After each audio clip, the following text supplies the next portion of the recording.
ঈদের দিন বাসায় এসো, তোমার জন্য গোস্ত রাখবো। ঈদের দিন সবাই আদর করে, গোস্ত দেয়, কিন্তু বাকি দিনগুলা কেউ জানেও না আমরা কেমনে থাকি, কি খাই, কেমনে চলি। বাসায় এবার বইল কুরবানির চামড়াটা যেন খুব যত্ন কইরা ছাড়ায়। গতবার কষাইরা তোমাকে চামড়া নষ্ট করছিল, ওই নষ্ট চামড়া আমাকে এতিমখানায় দিছিল, কোনো দাম পাই নাই।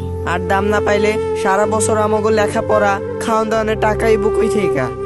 দেশের অসহায় দরিদ্র এতিমদের সহায় আপনার কোরবানির চামড়ার মান অক্ষুণ্ণ রাখতে সঠিক পদ্ধতিতে চামড়া ছাড়ান।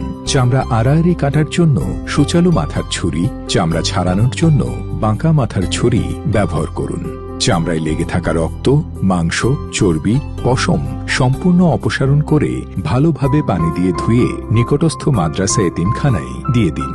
কোরবানির চামড়া মাদ্রাসা এতিমখানায় পৌঁছানো মাত্রই তাতে খুব ভালোভাবে লবণ মাখিয়ে সংরক্ষণের জন্য প্রস্তুত করুন। কোরবানির ৩-৪ ঘন্টার মধ্যেই লবণ মাখিয়ে ফেললে চামড়া দীর্ঘদিন সংরক্ষণ করা যায়, ফলে দামও ভালো পাওয়া যায়। চামড়ার গুণাগুণ রক্ষা করতে এবছর সরকার মাদ্রাসা এতিমখানায় বিনামূল্যে লবণ সরবরাহ করবে। কোরবানির চামড়া এবার হাসি ফোটাবে সবার মুখে, আর চামড়াজাত পণ্য অর্থনীতিকে দিবে নতুন গতি। জাতীয় সম্পদ চামড়া রক্ষা করব আমরা।